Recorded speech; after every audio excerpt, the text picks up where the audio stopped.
ओम शांति। आज 16 जुलाई 1972 की अव्यक्त बाप दादा की मधुर अनमोल महावाक्य सुनते हैं। मुरली का सार है, स्वस्थ और आत्मिक बल वाली आत्मा ही आकर्षण मूर्त है।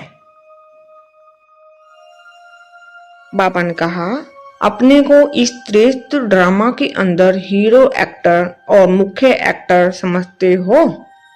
मुख्य एक्टर की तरफ सभी का टेंशन होता है, तो हर सेकंड की एक्ट अपने को मुख्य एक्टर समझते हुए बजाते हो। जो नामी ग्रामी एक्टर्स होते हैं, उन्हों में मुख्य 3 बातें होती हैं। वह कौन सी है? एक तो वह एक्टिव होगा, दूसरा एक्यूरेट होगा और तीसरा अट्रैक्टिव होगा। यह तीनों बातें नामी ग्रामी एक्टर्स में अवश्य होती हैं।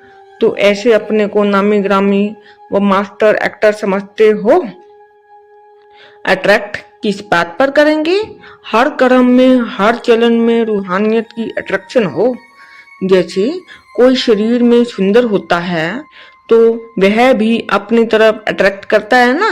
ऐसे ही जो आत्मा स्वच्छ है, आत्मिक बल वाली है, वह भी अपनी तरफ आकर्षित करती है। जैसे महात्माएं आदि भी द्वापर आदि में अपनी सत्व प्रधान स्थिति वाले थे, तो उन्हों में से रूहानी आकर्षण तो था ना, जो अपनी तरफ आकर्षित करके औरों को भी इस दुनिया से अल्प काल के लिए वैराग तो दिला देते थे ना। जब उल्टे ज्ञान वालों में भी इतनी अट्रैक्शन थी, तो जो यथार्थ और श्रेष्ठ ज्ञान स्वरूप हैं, उन्हों में भी रूहानी आकर्षण व अट्रैक्शन रहेगी। शारीरिक ब्यूटी नजदीक व सामने आने से आकर्षण करेगी। रूहानी आकर्षण दूर बैठे भी किसी आत्मा को अपनी तरफ आकर्षित करती है। इतनी अट्रैक्शन अर्थात रूहानियत अपने आप में अनुभव करते हो। ऐसे ही फिर एक्यूरेट भी हो। एक्यूरेट किसमें?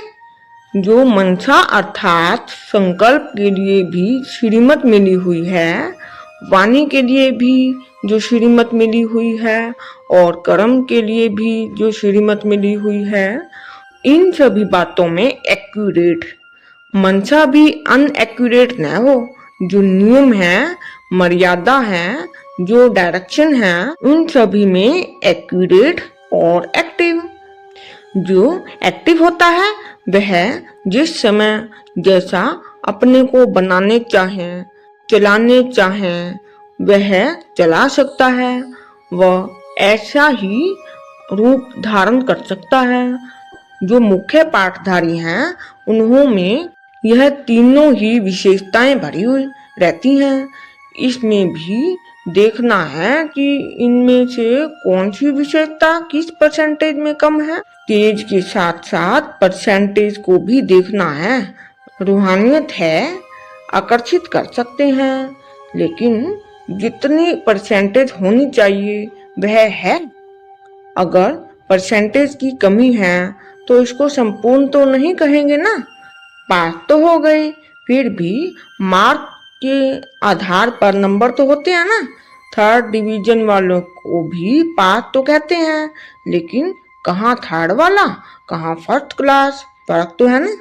तो अब परसेंटेज को चेक करना तो अब नेचुरल बात हो गई, क्योंकि प्रैक्टिकल एक्ट में स्टेज पर होना अब सिर्फ परसेंटेज के आधार पर नंबर होने हैं। आज बहुत बड़ा संगठन हो गया है। जैसे बाप को भी समान बच्चे प्रिय लगते हैं, आप लोग आपस में भी एक समान मिलते हो, तो यह सितारों का मेला भी बहुत अच्छा लगता है ना। संगम युगी मेला तो है ही, लेकिन उस मेले में भी यह मेला है। मेले के अंदर जो विशेष मेला लगता है वह फिर ज्यादा प्रिय लगता है। बड़े बड़े मेलों के अंदर भी फिर एक विशेष स्थान बनाते हैं जहाँ सभी का मिलन होता है। संगम युग बेहद का मेला तो है ही, लेकिन उसके अंदर भी यह स्थूल विशेष स्थान है जहाँ समान आत्माएं आपस में मिलती हैं। हरेक को अपने समान व समीप आत्माओं से मिलना जुलना अच्छा लगता है। विशेष आत्माओं से मेला मनाने के लिए स्वयं को भी विशेष बनाना पड़े। कोई विशेष हो कोई साधारण हो, वह कोई मेला नहीं कहा जाता। बाप के समान दिव्य धारणाओं की विशेषता धारण करनी है। बाप से जो पालना ली इसका सबूत देना है। बाप ने पालना किस लिए की? विशेषताएं भरने के लिए। लक्ष्य हो और लक्षण न आए तो इसको क्या कहा जाए? ज्यादा समझदार। एक होते हैं समझदार, दूसरे होते हैं बेहद के समझदार। बेहद में कोई लिमिट नहीं होती है। अच्छा, ओम शांति।